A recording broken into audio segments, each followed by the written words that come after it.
From the Whiskey Tangent Studios in Marlton, New Jersey, this is Whiskey Tangent News.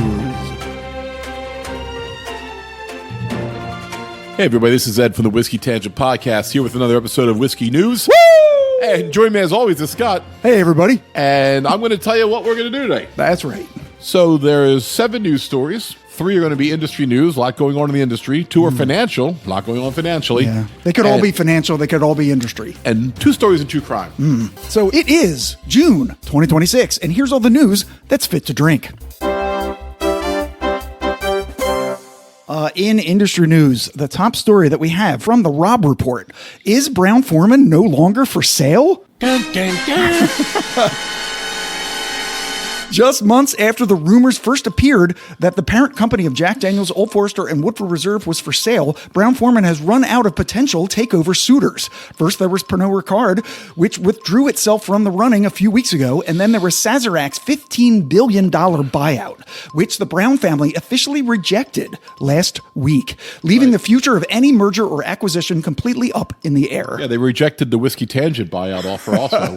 Right, that was just $15. No, it's like that was $1,500 and a crate of Scrapple. That was your part. Yeah, I don't have $1,500, so I just got Scrapple. You're the king of Scrapple. You're the Scrapple King, right? Scrapple King, yes. If the Sazerac deal had gone through, the 2 American whiskey powerhouses would have joined forces, potentially changing the national and global spirits landscape, because in addition to the Brown-Forman brands I just mentioned, Sazerac also owns many brands and distilleries, including Buffalo Trace, home to the likes of Pappy Van Winkle, the Antique Collection, Eagle Rare, and W.L. Weller. A rep for Brown-Forman said that while an official statement about the talks ending has not been issued, the company's standard response is as follows. Brown-Forman will continue to explore and evaluate strategic opportunities as we do in our normal course of business. A rep for Sazerac declined to comment.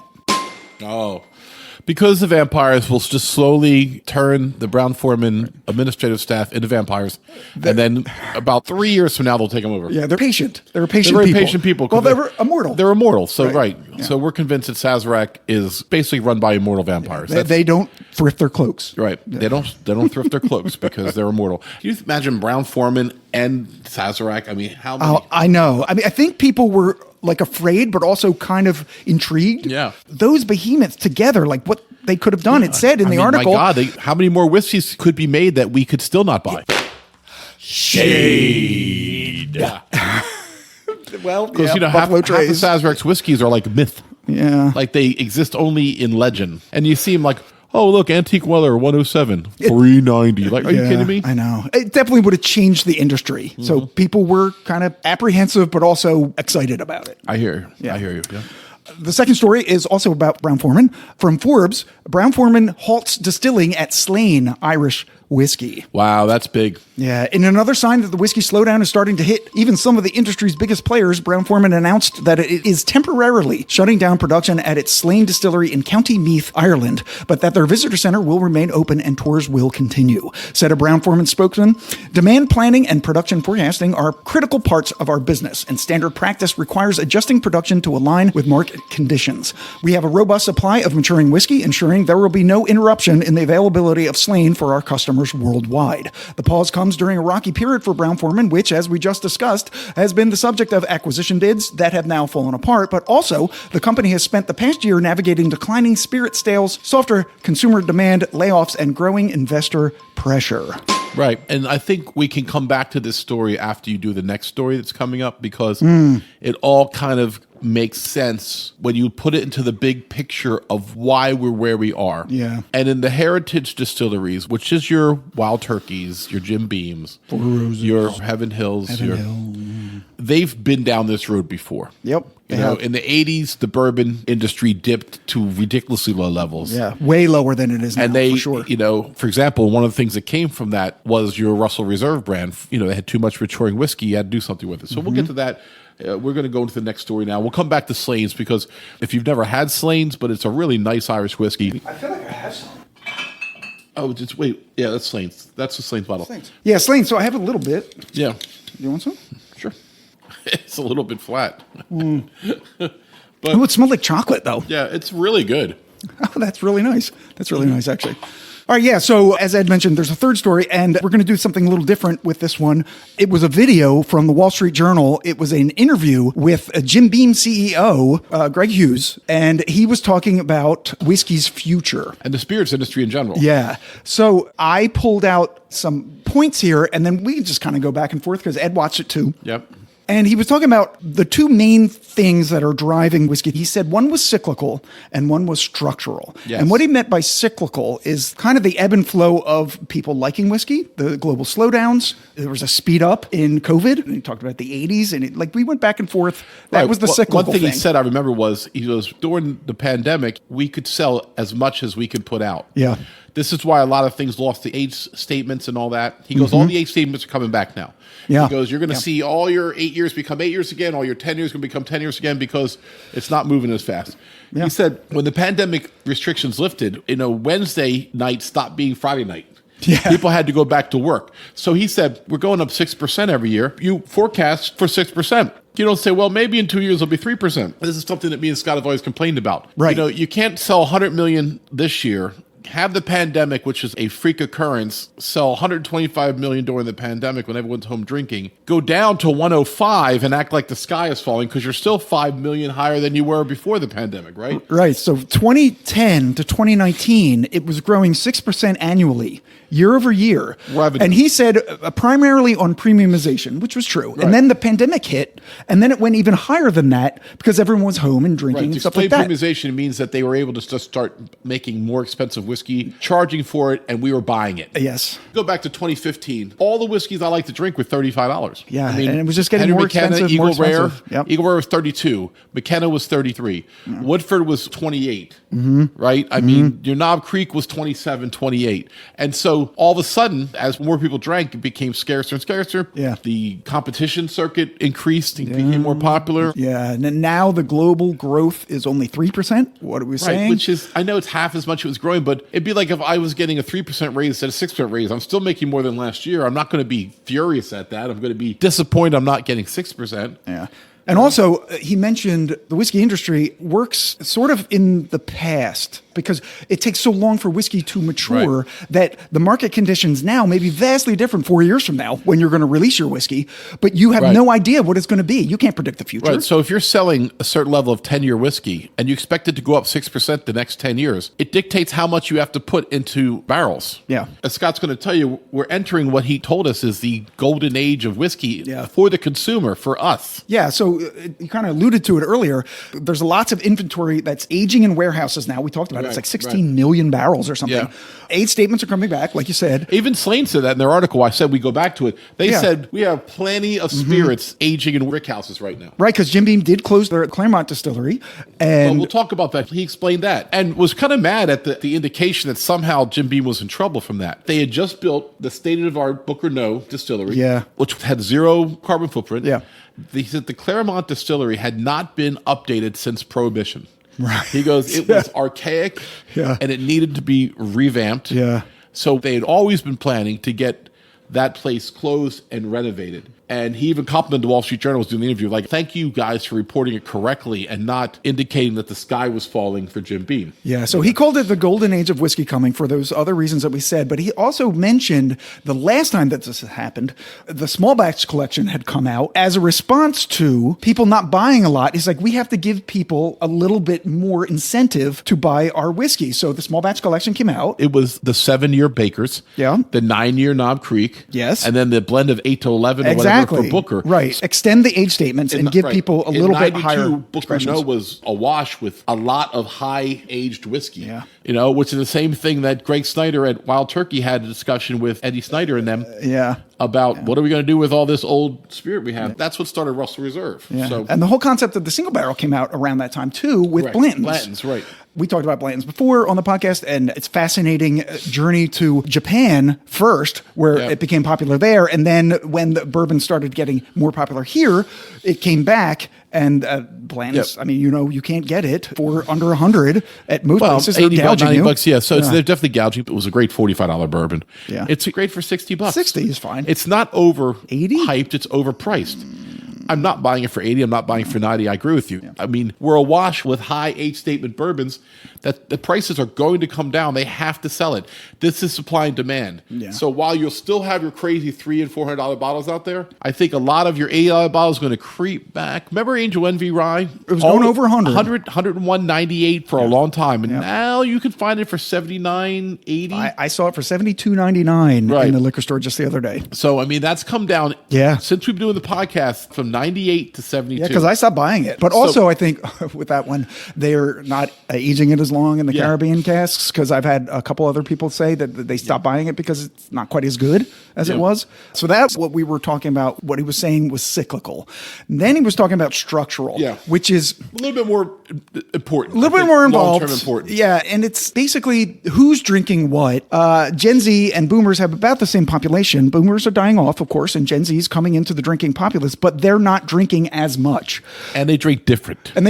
So they're drinking, ready-to-drink cocktails and seltzers and cannabis flavored stuff. They're drinking more tequilas, especially around the world, India, Latin America, and there's a lot more ready Southeast to drink, Asia. Like there's like 10 different tequila drinks in cans now. Yeah. And he was talking about, he thinks that the cocktails are probably going to come down. Even down in price. Down in price.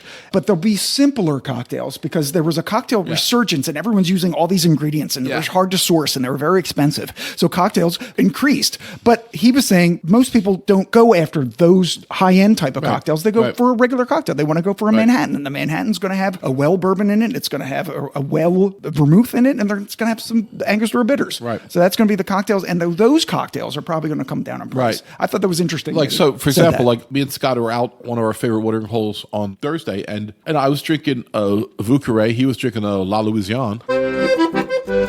Scott, tell him what's in either one of them. Like, this is a high-tech cocktail that's going to cost a lot of money. They're basically just rye, vermouth, and Benedictine. And the only difference between the La Louisiane has absinthe in it and the Vucare has cognac in it with some bitters. That would be a high-end cocktail because you're using a lot of different spirits. Yeah, and absinthe isn't cheap. Right. But if you're doing more of a mixed drink, like a Moscow Mule or like a whiskey sour or, things like that, instead of $15 a cocktail, it might come down to like 11. Mm-hmm. They might have more specials, more batched cocktails and things like that. I thought it was funny when he was talking about Gen Z. It was like they're broke and there's fewer of them. Yeah, he's like, thing is, like, the mentality is different. It's weird for me to see a bunch of big, burly football players walking down the street with a couple cases of the High Noon on their shoulder. You know what I mean? It's like, it's not even a beer. I mean, back in the day, if I felt like drinking a Coors Light, like, that's not a beer, that's water, then people would come and crap all over you. It's like, can I just have a light beer after I cut the grass without a big fight? You know what I mean? Nowadays, they don't care. It's like, they don't care, yeah. What do you drink? What's that, mango? It's true. Oh, good. They drink more fruity stuff like that. And I guess they haven't learned that you get headaches from that. I don't know. But I guess seltzers are pretty clean drinking. Yeah, maybe. I think one of the attractions, there's less hangovers to them than beer. Possibly. And of course, they're doing a lot of cannabis. Whether you're drinking it in a cocktail or you're just smoking it or vaping it or taking a gummy or whatever, that is replacing people's drinking habits. Right. If you do a gummy, you'll drink less. If you vape cannabis oil and you drink, you're going to drink less. I think that's what he was alluding to. And now, does that mean that Jim Beam's going to get in the cannabis business? Right. So that's the next thing he said. He talked about growth and consolidation and new markets. And those are new markets. We're seeing some consolidation, like although the Brown-Forman thing fell through, I think we're going to see a lot more of that. Big companies trying to swallow up the slightly smaller companies, like Sazerac and Pernod Ricard, and what's the other big? Diageo. Yeah, so Diageo, Sazerac, and Pernod Ricard, those are like the big three. There's Anheuser InBev. That's another one. And a lot of ones Brown-Forman size. Brown-Forman size. Right, a step exactly. below them, but still pretty big. Yeah. He was talking about blurring of categories, meaning there's going to be companies that will merge, and this has already happened, actually. Yeah. So primarily beer companies and spirits companies and cocktail companies and ready-to-drink companies are all kind of consolidating so they could have vertical integration of all those things. And he said there's going to be more of that coming. Yes. And then he was asked, so what does the whiskey industry look like 5 years from now? And he was saying it's about consumer experience, reframing whiskey in a lighter way to appeal to beer, wine, and hard seltzer drinkers, possibly with different expressions, lighter, airier, sessionable, not so heavy. Right. So here's the point, though, for us, for people like Scott and I who are 58-ish. Not yet. And there's 6-ish because you're going to be in September. But with the 16 million barrels aging, we'll be fine. Yes. Yes. Like, me and Scott are going to find a bottle that we can enjoy any day of the week. That's not going to be a problem. But long term, the whiskey industry might look different if everybody's drinking ready-mades. But see, if you're making a Jim Beam and lemonade, you don't need a 9-year, 10-year product. Right. You know what I mean? You need a 2-year, 3-year product. Right. You don't even need the 4-year. Right. Yeah. Yeah. So what the CEO would tell you is, if that's what I'm doing, then I'm just making new stuff and making a new product with it. Yeah. He's not going to go take an 8-year and dump it in with Coke in a can and sell it to India. Honestly, it's kind of like what Sazerac did with Fireball. Yeah. Like they just put very low aged whiskey in it Yeah. just to get the proof up and then put a shitload of cinnamon flavor into it and everybody loves it. Thing is, they intentionally made it a liqueur at 70. They want people to know that this is not whiskey. It's Oh, sure. Of Because they course. could have made it 80 very easily. Yeah. And I find it hysterical that a company that makes such good whiskey, I mean, Buffalo Trace, the Antique Collection, the Wellers, makes one of the shittiest versions of whiskey ever that people just love. But, you know, I'd rather do Goldschlager if we're going to do that. Goldschlager, oh my If God. I'm going to do a cinnamon whiskey, I'd rather do Goldschlager, which is a liqueur also, but, you know. Yeah. Did they still sell that? Did they still saw make it. it? Did you see it? I saw it last week in a like 375 bottle. Oh, a small one. right by the register. Oh, and the yeah. guy was like, he goes, "You like Fireball? That better." And he goes, "That has Gold Flakes." It does have Gold Flakes in and I'm it. like, I know all about Gold. Oh, we know all about It's a Goldschlager. bad headache the next day if you get drunk on Goldschlager. We were pooping Gold Flake in the 90s. All right, so that enough was of that. So That's the future of whiskey. Scott- I'm the CEO of Jim Beam. Scott's going to put a link to that in the description. Yeah, I'll do that. For the interview, it's 25 minutes. It was really fast. It goes It's fast, yeah. And it's not worth long. for people who care about the direction of the industry. You can't be more on the inside than the CEO of Beam Suntory. Yeah, he seemed super personable. He seemed super smart. Yeah. He also seemed like he knew what he was talking about. Like he wasn't bullshitting anybody. I'm not 100% sure his conclusion that prices for whiskey will come down just because of inflation. Like as the prices come down because the volume is so high, I think inflation is going to cut some of those price savings that we might have seen. It's possible, but listen. But we're not going to see. If they want us to buy the whiskey, they're going to have to lower the price. True. All right. We got to move on. Yeah. So the next thing we have up is financial news. We got 2 stories in financial. First one is from VinePair and Kentucky.com. Uncle Nearest has a secret buyer.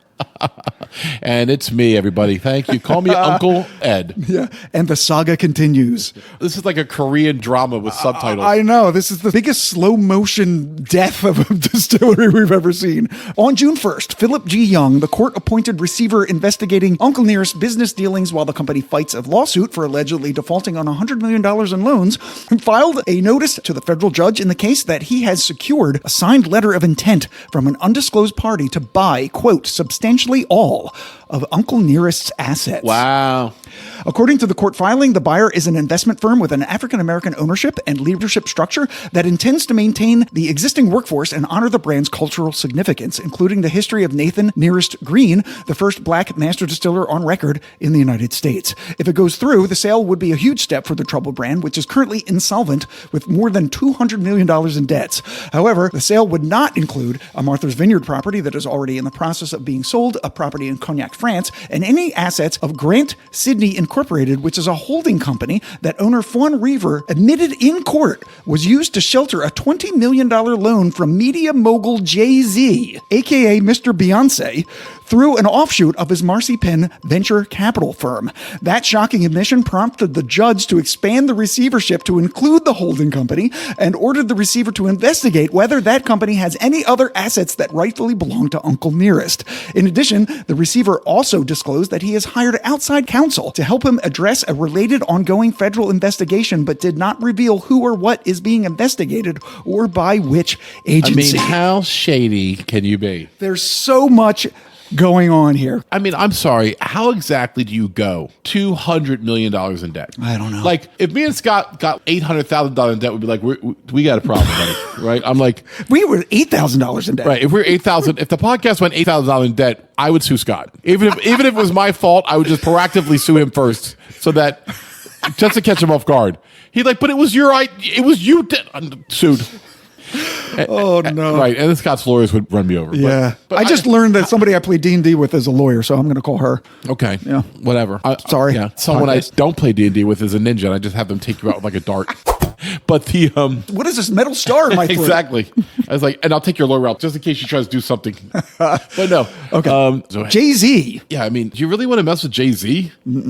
He wants to buy the company, though. Oh, you think that's who it is? That's who they think it is. Because he gave her a $20 million loan Right. that she tried to hide Right. because she didn't want it wrapped up in this whole lawsuit. Yeah. So they have a buyer, and they think it is the same Well, firm. I mean, Jay-Z's like worth like 1.7 bill. Oh, yeah. I mean, not liquid, of He course. can. But. So this is funny because you actually said last time we did a story on this. It's like, isn't there somebody who can just throw $100 million at this and like pay all the debts? Well, there you go. It's Jay-Z. Plus his lawyers could probably get that down to on the dollar. They probably could, like 30 cents on the dollar. because they could negotiate with farmers he's credit. like, you're about to get nothing. Would you like 60 million rather? Yeah, I totally agree. I think that's probably what happened. What's intriguing is that last thing that I said. There's another investigation, and he didn't disclose who's being investigated or who's doing the investigation. Well, that's because the Uncle Nearest owners didn't vote for the present administration, I bet. I think if they did, they'd be okay. Well, maybe. All right, so speaking of which, so there's two stories, and I'm going to say them in tandem. One is bad news, and one's potentially good news. And, Okay. and it's about tariffs. So I'm calling it the tariff nonsense continues. Oh, my God. Has Canada started buying any of our stuff yet? Yeah, well, so that's the first one. So from Fast Company, bad news out of Canada. God damn it. U.S. spirits exports to Canada have collapsed by nearly 70%. Oh, Canada. Gutting what had been one of the industry's most important foreign markets. In 2025, Canada slid from the second largest destination for American spirits to the sixth largest. Oh, Canada. Before the tariffs, the market had generated roughly $250 million annually for American distillers, but since then, exports to Canada dropped from $203 million in 2024 to just $60 million in 2025, a loss of roughly $143 million. Oh, Canada. I mean, we haven't made up with them yet. Like, No, we did not make up with Canada. Canada is still not answering our texts. They've ghosted us on Instagram. They blocked us on Facebook. late at night, we're like, Canada, I miss you so much. Canada, you up? I mean, listen, we don't get political on the show, but picking a fight with Canada for no reason, not looking at the ramifications of trade. And what tariffs actually do. I mean, it didn't seem really well planned when you just level tariffs against everybody. Tariffs are strategic tools Exactly. to shape behavior of individual countries. Yeah. Not just, we're just going to charge everybody 20% and see how that goes.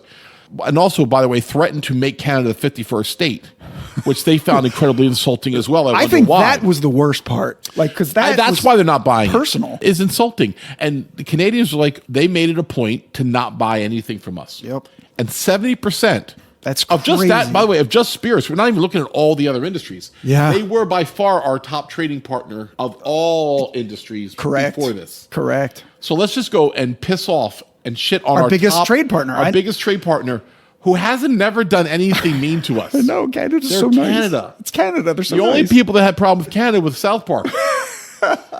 Blame Canada. All right, so the second one, potentially good news from Politico. Okay. Out of Scotland. After King Charles III and Queen Camilla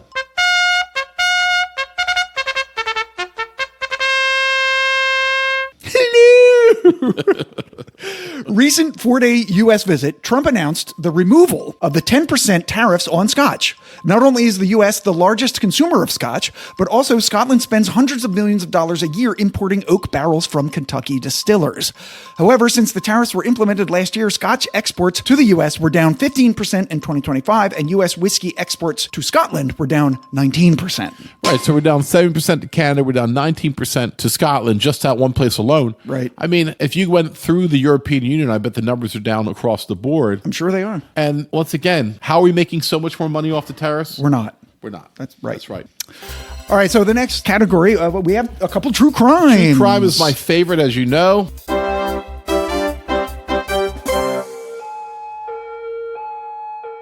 So the first true crime story from WAFB 9 in Baton Rouge. Yeah. Grandmother found guilty of killing 4-year-old with whiskey. Oh my God. Did you put this in? We never did a story like this before. No, it's terrible. Cut that story out. We're not doing it. People need to know. Okay. It's awful. A jury found that a Baton Rouge grandmother committed manslaughter when she forced her own granddaughter to drink whiskey as punishment for having sipped some. The child died after being forced to drink the rest of the bottle. I really think we shouldn't do this story. I think it's really dark. I think this is really too dark for us. Really? Yeah, I really do. All right. I really do. Like, that's way too dark, Scott. I'm like really traumatized from that. Oh, wait, there's breaking news. Breaking news. Yeah, we just heard a local story in Philadelphia near where Scott and I are based. Just in time not to hear that terrible story. Terrible story. $500,000 worth of bourbon stolen from Philly warehouses. Wow. The company's asking for distributors, retailers, and transportation providers and the public to remain vigilant for suspicious attempts to resell the stolen bourbon through unauthorized channels. An investigation is underway after more than 10,000 bottles of bourbon were stolen in broad daylight Friday. According to company officials, they just drove in, convinced them that they were the actual delivery team. Yep. They loaded approximately 1,800 cases of Noble Oak bourbon. Oh, Noble Oak. From American Supply on North American Street between 1 p.m. and 3 p.m. Officials said that each case contained 6 bottles. Yeah, we know that, bitch. That's in the case. Don't we know what's in the case? Case of whiskey. Not everybody knows that, though. Okay. Yeah. They're like, we're treated as a serious criminal matter. I would think so. It's $500,000. Yeah. I think it's funny that they just let them in. It's like, oh, yeah, we're here to pick up the whiskey. Okay. No credentials? Like, what? You have to think that maybe there's somebody inside, right? Maybe. Oh, yeah. The chief operating officer for A21 Holding Incorporated said the suspects deceived warehouse employees into thinking that they were supposed to load their truck with bourbon bottles. He added that the workers missed some regular security protocols that allowed them to enter and move forward with the heist. I'll say. This is one of the largest thefts of bourbon that we've seen, especially this year in the region. I mean, that's a lot. This is funny. He said because of the size of theft, they believe that stolen bourbon will be offered as resale, as if no one's just going to drink it for themselves. Right. Well, luckily, Scott and Ed didn't take the 1,800 cases because we would try our best. So for that reason, they're asking for bars and brokers and restaurants and retailers and freight operators and warehouse operators and consumers to remain vigilant. If someone's trying to sell you a Noble Oak out of their trunk, it's probably not proper. Coming up on the Whiskey Attention Podcast, episode 94, Noble Oak. That's right. And once again, episode 95, Noble Oak. Episode 96, Noble Oak. If you would like a discounted case of Noble Oak, email us at whiskeytangent@gmail.com. The Christmas bonus episode, Noble Oak. No, so that's pretty funny. It takes a lot of stones to like drive your truck in, sit there with the clipboard, shoot the shit with the guys while they load 1,800 cases onto your truck, and then just drive out. All right, so we're not going to finish the first true crime story. We've determined that that's too dark. So the second story that I have, various social media accounts. So I wasn't able to confirm this in an actual news source, but woman arrested for starting impromptu happy hour at Costco. Authorities say 32-year-old Brianna Keller entered a Costco store in Tampa, Florida, dressed in black pants, a red polo, and a fake badge reading the name Crystal, followed by beverage team. She then spent nearly an hour handing out tequila shots in tiny cups beside the snack aisle. She reportedly paired liquor with frozen appetizers, told customers it was a tasting event, and even proposed bottomless sample Fridays. Onlookers grew concerned as customers started applauding her chants like weekend mode activated, after which some were seen dancing near mattress displays with the cups. The stunt ended when a manager finally noticed the scene and Keller was arrested. As officers escorted her out, she shouted, "Who's ready for round two?" Oh my God. As you could imagine, the comment sections were fun. Some comments, not all heroes wear capes. Is there a GoFundMe for her bail? You spelled promotion wrong. And free this remarkable human being. Nobody appreciates kindness anymore. I'll tell you, well, I'm glad. I've always loved your mom, Scott. I'm glad that the rest of the people at Costco got to see how much fun she can be. My mom's name isn't Brianna. Well. She was using a pseudonym. Exactly. And what would you charge her with? Yeah, I don't know. Like, I mean, just trespassing, maybe? She seemed like she was giving away free drinks. So it's like, well, she might have been like stealing food from the right. She was taking not smart. She's taking appetizers and like serving them and heating them up. Like, I guess. Oh my God, I don't know. I give the manager credit. I think I was the manager. I would be totally faked out by that much work. I'd be like, well, I guess corporate. So, maybe right, exactly. That's what the guy said. It's like you misspelled promotion. Exactly. Who's ready for round two? I love that from her. If you're gonna have a breakdown, do it like that, right? To start giving out free shots and food from Costco and then get arrested and go to jail. But I mean, like, if that was me, I'd go to court, but like, yeah, obviously, Your Honor, I lost my mind. I mean, half the people in those comments were ready to open a GoFundMe for her. Yes, and so they would pay for her bail, and then would she be fine? Absolutely. Right. So that's our news stories for today. Yeah. And we're going to get into the new whiskeys that you can drink this month. The last few months, I think, echoing what Greg said, they've been very affordable. Yes. So even before he told us that was coming, we kind of noticed ourselves the last 3 or 4 months. Yeah, we did. That there was a lot more special sounding whiskeys that were a lot more affordable to drink. Yeah. All right. So first up, there's a lot of whiskeys coming out that are commemorating the 250th anniversary of America. Which is a great thing. For the semi-quincentennial anniversary of the founding of the United States of America, several whiskey brands have released patriotic bottlings, including these 6. Chicken Cock Old Glory Rye. It's a blend of 70% Chicken Cock rye whiskey with 30% Laird's Apple Brandy. Oh, that's our old friend Laird's, which I think it first made an appearance on the podcast, maybe at Mike Coombs. Oh, that's right. That was bar. The first time that we realized that Bottle and Bond didn't have to be whiskey. Right. Yeah, it was a Bottle and Bond Apple Brandy. Apple Brandy, yeah. Absolutely. Which introduces a more nuanced and rounded profile while maintaining the bold, trailblazing character that defines Chicken Cock. It's 100 proof, 4 years aged. The mash is not disclosed. Honey, butterscotch, clove, pears, red apples, coriander, and mint, $65. Yeah, not bad. I'd love it at 55, but all right. I mean, it's a special release. I'd give it a try, probably. Yeah. The next one, Evan Williams Single Barrel 250. Which I bet, because it's Evan Williams, is going to show you how to do a commemorative bottle that's affordable. I'm just going to guess right now. Yes. Because it's Evan Williams, who has the best Bottle and Bond for like $22 or whatever. Yeah. This release is drawn from 250 different barrels, which is cool. It's really cool. Yeah. So the proof is fun. It's 117.76. So 117.76 proof, 7 to 8 years age, 78 corn, 10 rye, 12 malted barley, caramel, honeyed corn sweetness, brown sugar, black pepper, baking spice, dark fruit, toasted oak, cocoa, and sweet vanilla, $40. $40. There we go. See, that's what you said. Normally I don't like sculpting the proof for a gimmick, which was always my biggest criticism against Blood Oath, because you don't know where the best proof point's going to be for your whiskey until you taste it. But for Evan Williams, $40 out of 250 different barrels, I'm sure it's very, very fun where it is. So basically 118 proof. I don't think Evan Williams has ever been over 100. Dude, for $40, how are we not buying that? Exactly. I'm buying that. And by the way, Evan Williams, we're going right now. Yeah, get in the car. We're going right now. Let's go. We just got back. Yeah. So we had an accident, but we're fine. We're definitely getting that. Yep. We're definitely getting that. Yeah, that's fun. I like that. I'm getting that. I like that a lot. Okay, so the third of the anniversary whiskeys. So Four Branches Liberty Reserve Bourbon. So founded by Army, Navy, Air Force, and Marine veterans, the Four Branches Distillery has debuted a blend of bourbon from an undisclosed Kentucky distillery and their own 4-grain bourbon finished in toasted oak. It's 100 proof, 6 to 10 years aged, mash not disclosed, dark caramel, toffee, vanilla, honeyed apples, sweet spice, oak, and tobacco 120. That's nice. I'm going to guess, though, the 3 bottles Evan Williams for the 120 is a better deal for me. Probably. I'm probably going to go with the 3 Evan Williams at 40. But with these guys, you're supporting the troops. Oh, well, the Four Branches. Yeah. Oh, it's like a fundraiser thing? It's veterans who own it. Oh, sure. All right. Yeah. The next one is Rittenhouse 10-year Bottle and Bond. Yeah, of course. Right. So that's 100 proof, 10 years age, 10 years, 51 rye, 35 corn, 14 malted barley, dark chocolate, toffee, dark fruit, cinnamon, nutmeg, rye spice, oak tannins, and black pepper. That's $100. Whoa. 10-year Bottle and Bond from Rittenhouse. Yeah, but okay. The regular stuff is like $4 to $6 probably. It's also like $30, $35 for Rittenhouse. Yeah, I feel like 100's a lot. But I can get the Pikesville for $110 for $49. Yeah, I think this one's overpriced. That's overpriced. I'm not drinking that. I would love to try it. I mean, but I won't buy it. If I can get a dram of that somewhere, I'll overpay for that. But $100 for that? You got to be kidding me. What makes it so special is it's a great well-rye whiskey for $38. Yeah, bartenders love it. It's the competition. It competes directly with, the Sazerac, first of all. And Bullet Rye. All around in the mid-30s. Yeah. And not 100.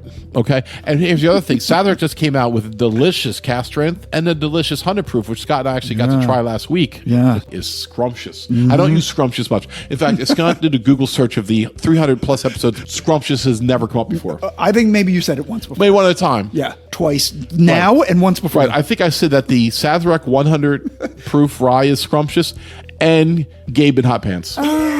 is also scrumptious. You little bitch. You think I forgot about you? Oh, see, Gabe, you took the under and you were wrong.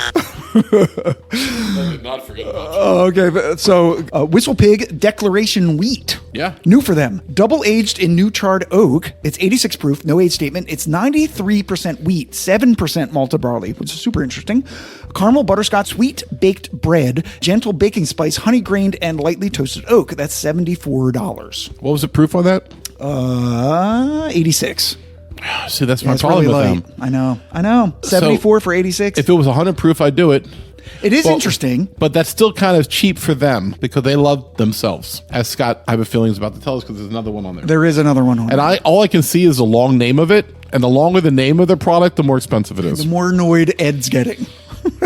WhistlePig Red, White, and Blue PiggyBank Rye. This is the one that's in those PiggyBank decanters. So you're paying for that too, okay? Yes. So basically, this is just their 10-year rye in a collectible PiggyBank decanter that's red, white, and blue, but bottled at a higher proof.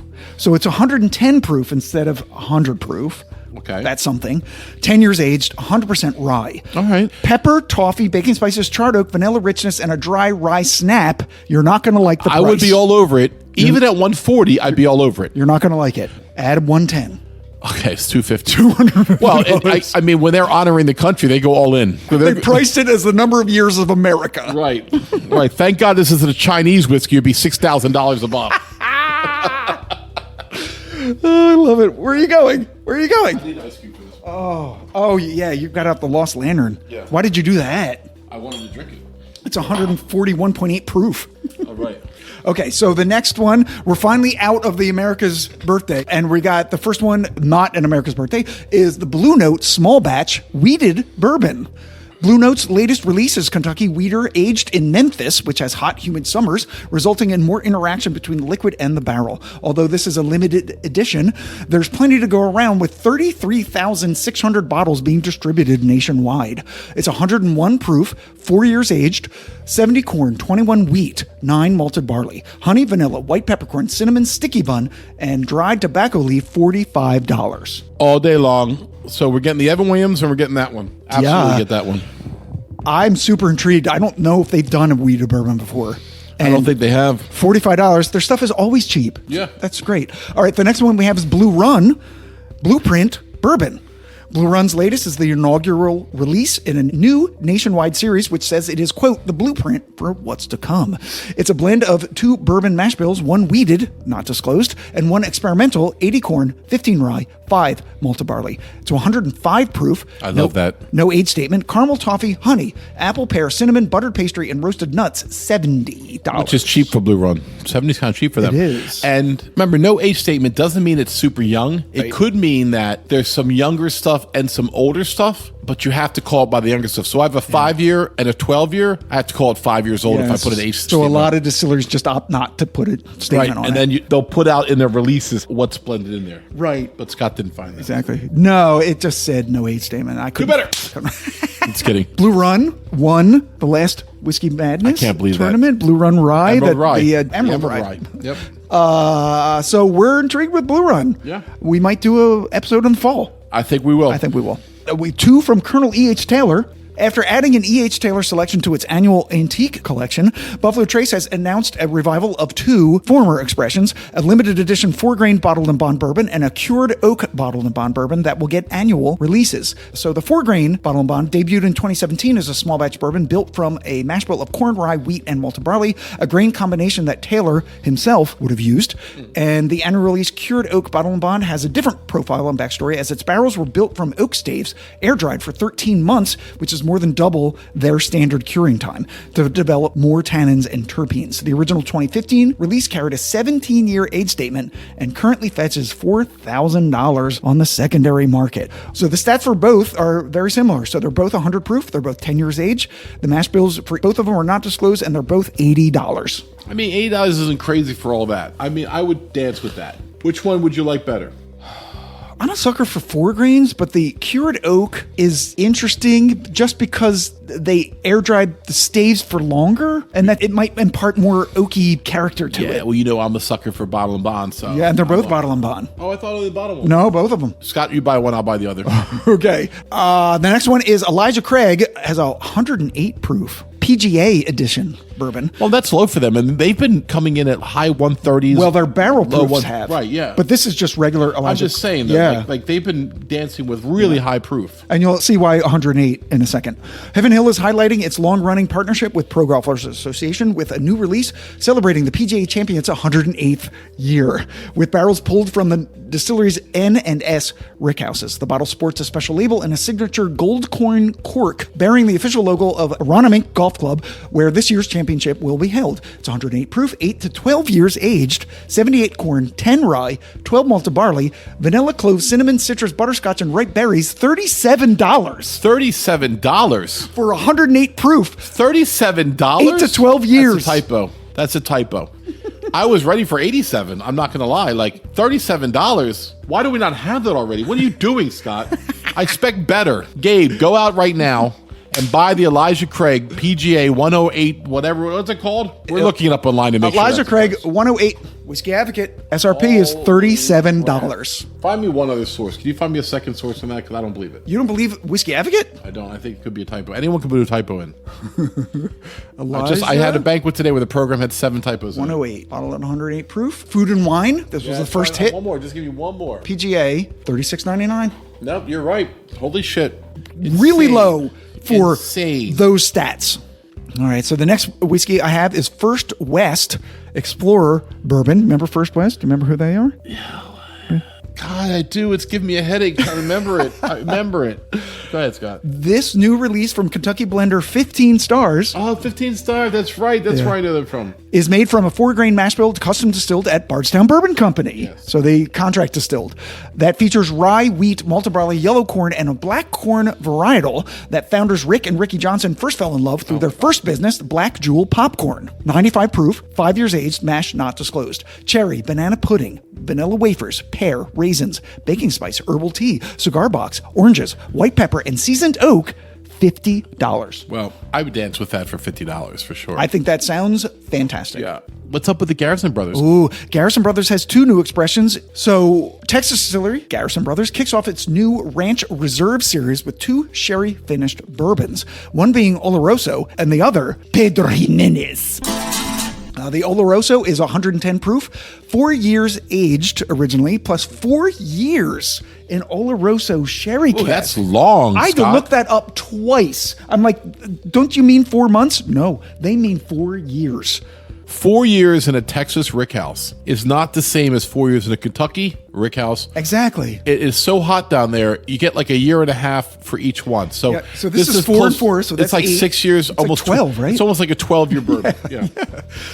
74 corn, 15 wheat, 10 malted barley. That's their usual mash bill. Dark fruit, roasted walnut, cinnamon, rich oak, fig, baking spices, and a dry finish. That's 150. Which unfortunately is right where it would be for a Garrison. Yeah. I'd love it more at 120. I know. But with all that work, it's going to be 150. We buy a lot of Garrison. We do. We pay it. Yeah. Scott just bought what? I bought the Balmoria for Marty's retirement. 160? Yeah, it was like 150, 160. Yeah, and so he's gonna be so mad. He's like, why? Stop telling people I'm old, Ed. He's not old. He's not much older than us, Scott. He's not. He's not. 4 or 5 years. And plus, he's in better shape than me. I'm not fighting Marty. I don't think there's a period of my life I would have fought Marty at any point. No. And not at 18, not at 28, not at 48. I'm taller, but I'm not bigger than Marty. Yeah, but you can probably run away from Marty. Your hips are better. Oh, I could run. I run away. I can't even do that. Like, he'll hawk me down and just throw me on the ground. Suplex your ass. Rachel's like, stop talking about Marty fighting you. He's a nice guy. He's I know. not violent. Oh my God, guys, stop fighting. All right, so the Pedro Jimenez is 109 proof. Yeah. That is also 4 years, plus another 4 years in the Pedro Jimenez barrels. Yeah. Same mash bill, caramel, raisins, brown butter, cinnamon bark, oak tannin, sweet dried fruit, and cocoa, also 150. Once again, it's high, but guys, Garrison is a treat bourbon. Man, we love ourselves some Garrison. That Garrison Brothers doesn't- episode was such an eye-opener for me because I didn't know if I was going to like them because I didn't really have a lot of Because experience. we didn't like the balconies. And we didn't like the Balcones, also from Texas. Nothing wrong with balconies. It just wasn't in our wheelhouse. Yeah, but That's Garrison all. Brothers is absolutely fantastic. Yeah, it just has this really earthy. Depth of flavor. The grains are so rich and dark and unique, you know? All right. Got a lot more whiskey. Let's Yeah, go. we do. No, well, we got three more. Three Okay. more. The next one we have is Little Book, Chapter 10. All right, our old friend Freddie Knows put another one out. That's right, Master We're Distiller. gonna try to. We're gonna see if we can get some more to taste and do like a second Yeah. Little Book episode. That would be great. Maybe Freddie would come back on, tell us about what's happened in Clearmount with the shutdown. Oh, yeah, that'd be great. Does his experimental lab still continue down there? Yeah. Okay, so Little Book 10. Master Distiller Freddie No has revealed his pet project's 10th release. Titled All the Wiser, it contains 14-year Basil Hayden, 11-year Knob Creek, Shut up. 10-year Bookers, 9-year Knob Creek, 9-year Bakers, and 4-year Jim Beam finished in sherry and toasted bourbon casks. Oh, I'm getting this tomorrow. I don't care if he sends it to us or not. I'm going to go buy this. 122.6 proof, 4 to 14 years age. The mash is not disclosed. Oak tannins, tart oranges, simple syrup, milk chocolate, caramel, white pepper, hot cocoa, and mild char 160. This is the closest to Little Book Chapter 3 that we've seen. Yes. And that was my all-time favorite whiskey. The only thing that rivaled it It's delicious. was the William LaRue Weller. Yeah. As far as my favorite bourbon I ever had. Do we still have some of the I have chapter an 3? unopened bottle of 3. Oh my God, that's An so good. entire unopened bottle. Oh my God. I'm afraid to open it because then it's going to put the clock on it. Yeah, That's my problem. That's true. It will. All right, so we got two more. Old Granddad 114 single barrel. I thought this was super interesting. So they've had the Old Granddad 114 for a while. Correct. Right. Yes. It was like $28 for many years. Yeah. I think it's 40 something now. Yeah, yeah. Old Granddad 114 has always had a serious cult following. Devoted fans have generally preferred to whisper its praises, lest collectors start hoarding it. In the nearly 40 years since the brand was sold to the Beam organization, there have only been 3 products in the Old Granddad line: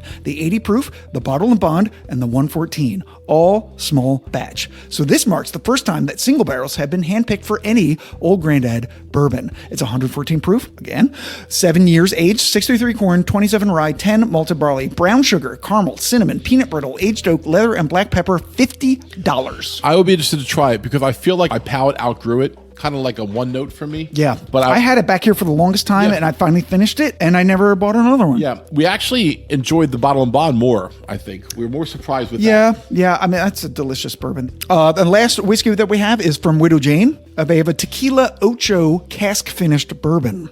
Brooklyn-based Widow Jane and Arandas Mexico's Tequila Ocho brand previously collaborated on both a bourbon-finished Reposado and a bourbon-finished Añejo tequila in 2023. But this is the first time Ocho has reciprocated and given their casks to any whiskey producer, including Widow Jane. So that's 91 proof, 10 years aged, plus 8 months in an Añejo cask tequila, 70 corn, 20 rye, 10 malted barley.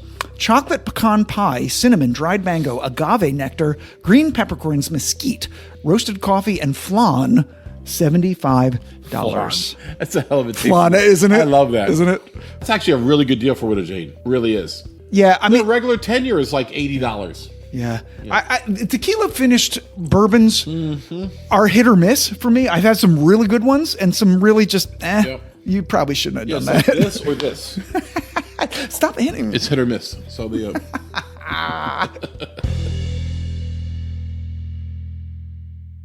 All right, yeah, so what's coming up on the podcast? So this podcast coming out on the 12th of June. 12th, this one. We're doing every other week. So on the 26th, we're going to do a quick taste of the Bullet Mesquite Smoked Malted Bourbon, plus a companion YouTube video with a bonus cocktail. Yeah. On the 10th of July, we have episode 93. We're going to do 4 expressions from High West Cask series. 3 of them are going to be wine finished, and 1 is a cask strength. Yes. That'll be with Marty and Rachel.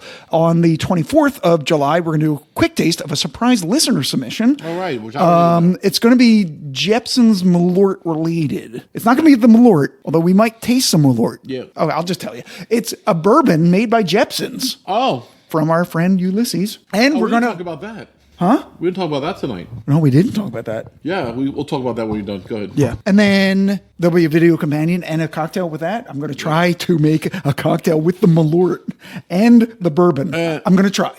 And then on August 7th will be the July-August news right back here. Right. Doing all the industry information for you. So the whiskey consumer, we love you. So to educate our fans on how to be good fans, let us turn the focus on Ulysses. Tell the tale Right. of Ulysses. So Ulysses' first attempt to be a great fan dropped off a bottle from Connecticut, Yeah. Litchfield.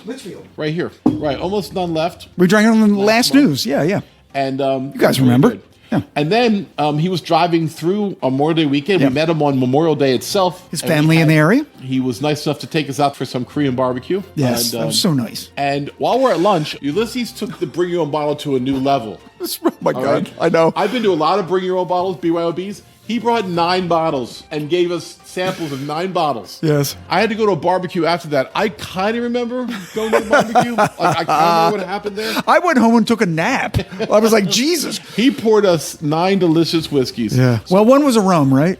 Oh, I'm sorry. You're right. One was a rum. Still. 8 delicious whiskeys. And one delicious Only rum. one that I had before. Liquor from Barrel's the Right. only one that I had. Because what I did was I sent him the spreadsheet that I have of all the whiskeys we drank on the podcast. Right. Which does not include the stuff that we drank off air. Right. And Scott actually gave that to me for my birthday. Yeah. So that's why I had it. Right, the Nikkei from the barrel. Yeah. So we want to take a second on the news to just thank Ulysses. Yes. And his girlfriend Chandra. for coming down here and just really great time. I mean, talking whiskey and really just what this whole podcast was about. And troll the rest of our fans. This is how you be a good fan to the Whiskey Tasting Right, Podcast. now, we don't expect the people in Japan and India and even Canada to come here, but you know who you are in New Jersey and Pennsylvania. You can do this. If somebody can come from Connecticut, then you can come from Pennsylvania, Delaware, New Jersey. We're just kidding. Ohio, you're in play too, Ohio. Ulysses is going above and beyond, and we appreciate it. I'm just kidding, everybody. A lot. So for the Whiskey Tangent Podcast, thanks for tuning in. I hope that you were informed and entertained. Of course they were. I'm Ed. I'm Scott. Cheers, everybody. Later.